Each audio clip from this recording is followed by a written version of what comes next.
Em tempos onde o real sucessivamente se desvaloriza perante o dólar, sendo que hoje mesmo, no dia em que eu tô gravando esse vídeo aqui, um dólar custa R$ 4,07, e não há muito tempo o dólar quase bate a casa dos 4,30, então é muito importante a gente saber o porquê, os fatores que levam a essa valorização, ou muito mais a desvalorização de uma moeda, né?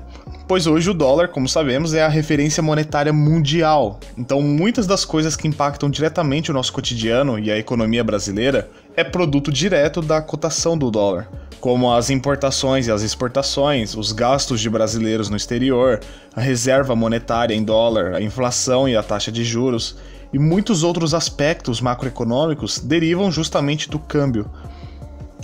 Mas antes de entender a causa da variação do real perante o dólar, nós temos que primeiro entender o que é a moeda em si, só para ter uma base mesmo. Então lá vai uma aulinha bem resumida de teoria monetária, bora.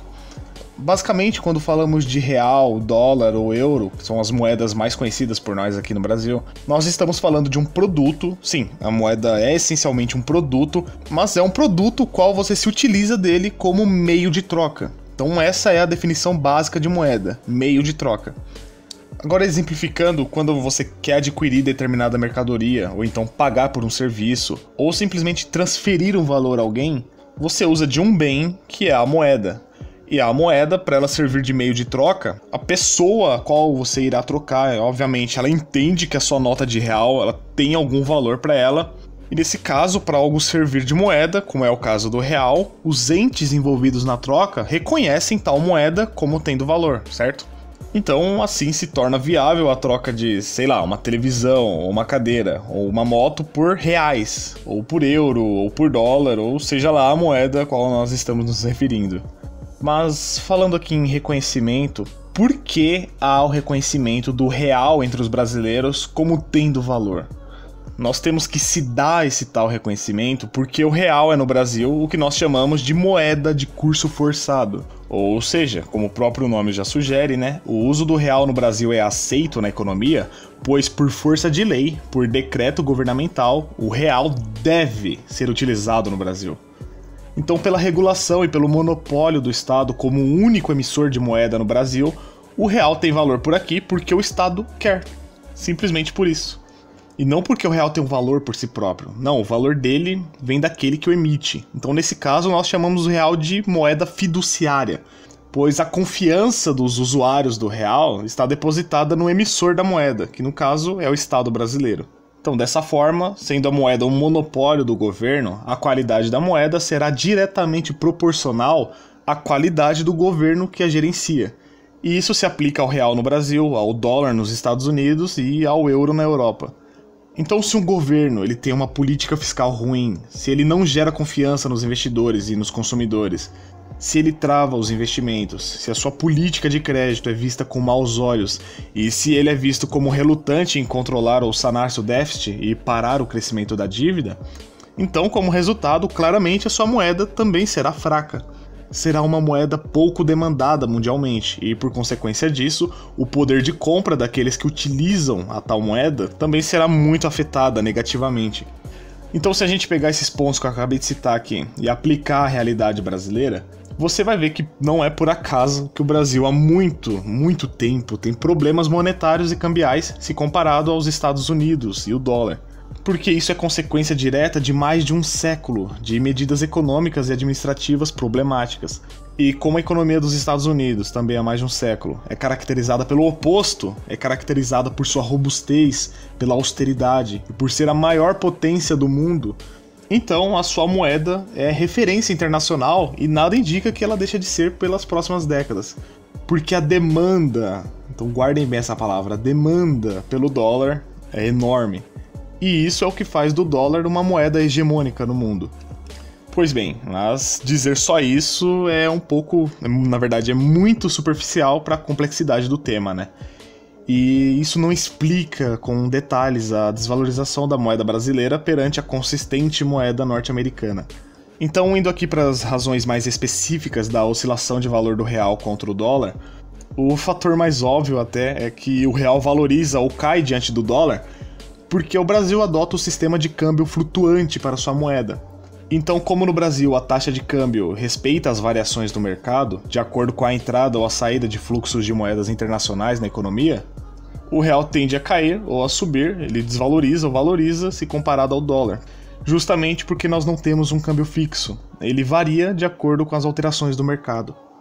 Então, aplicando aqui a lei de oferta e de procura, quanto mais as pessoas querem a moeda brasileira, mais valorizada ela fica. E quanto mais pessoas deixam de usar o real, mais valor ele perde.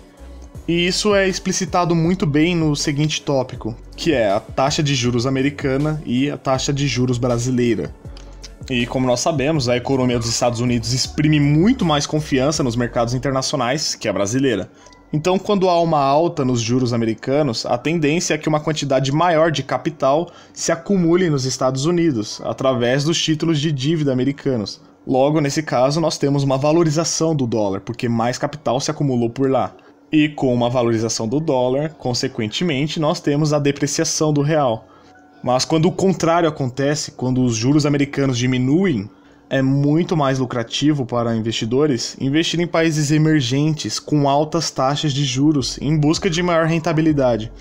Então, com a injeção de dólares em países como o nosso, o Brasil nem tanto agora porque a taxa de juros diminuiu bastante, mas em países que têm altas taxas de juros, a moeda desse país, no caso, ela valoriza, porque mais capital está aplicado nesse país.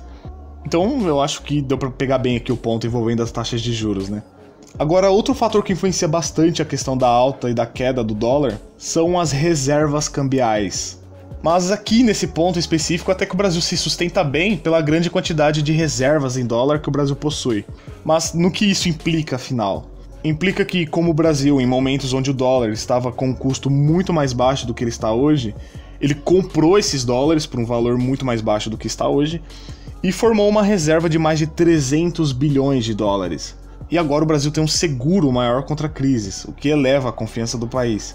Então, em momentos de instabilidade econômica, que é uma coisa que acontece direto aqui no Brasil, é possível que o Brasil se utilize de suas reservas para controlar melhor a dívida e a emissão de moeda e estancar o sangramento. E por falar em dívida e emissão de moeda, essas são duas coisas também que impactam bastante negativamente o valor do real. Principalmente a emissão de moeda, pois, como é de conhecimento geral, quando você tem pouco de determinada coisa e muita demanda por ela, mais essa coisa valoriza, mais ela tende a valer, né?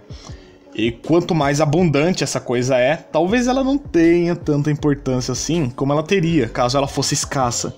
Então pode-se ter por certo que geração de crédito, ou seja, criação de moeda de forma indiscriminada, isso resulta em apenas uma coisa muito simples, que é a desvalorização da moeda.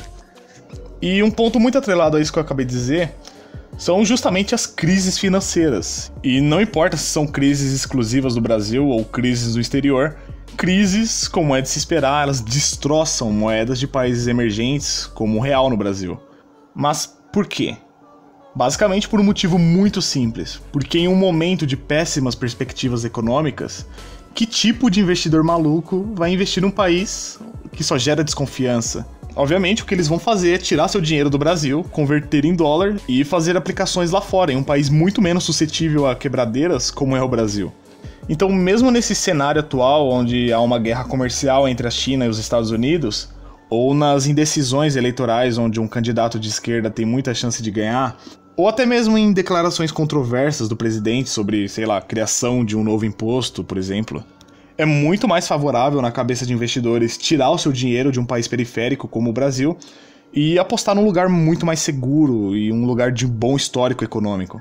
E nesse caso, a valorização do dólar é inevitável, porque não vale o risco de especular em um país como o Brasil em plena crise. Então, seja uma crise externa ou interna, não vale a pena apostar em um país instável. Logo, o real sente os efeitos disso por sua baixa procura e cai perante o dólar. E finalmente o último fator aqui que eu queria citar, que também segue diretamente desse último ponto, é que o que acontece nos Estados Unidos, por eles serem o país mais pica-grossa de todos, por assim dizer, é que qualquer coisa um pouco mais relevante que aconteça por lá impacta todo o planeta. E isso obviamente altera o valor do dólar, dependendo dos ocorridos no cenário externo. Então, seja questões geopolíticas envolvendo o Oriente Médio, seja a desaceleração na Europa, ou mais ainda a guerra comercial entre a China e os Estados Unidos. Isso afeta diametralmente o ânimo de investidores. E países muito dependentes entre si sentem na pele quando um deles, muito importante, entra em crise. Só para citar um exemplo, hoje a maior parte do que o Brasil exporta vai para a China, o que significa que o Brasil depende da China até certo ponto. E caso a China desacelere seu crescimento, como já está acontecendo, ou até mesmo pare de crescer e pare de precisar das exportações do Brasil, o Brasil vai junto pro saco. E o que acontece nesse cenário? Os investidores saem daqui e vão investir naquilo que é mais tradicional e visto como mais seguro. E os Estados Unidos, como é de se esperar, eles estão ali no topo da lista, esperando por bilionários aplicando na economia deles.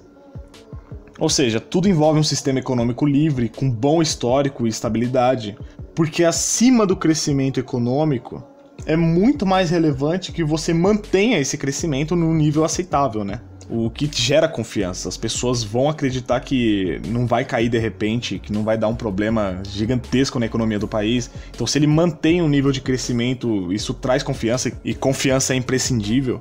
E é justamente por isso que o real costuma muito mais se desvalorizar do que valorizar frente ao dólar, pela falta de confiança e pelos outros fatores que eu acabei de citar. Mas principalmente porque por muito tempo nós fizemos o contrário do que se espera de um país que inspira segurança econômica e prazer de empreender e investir.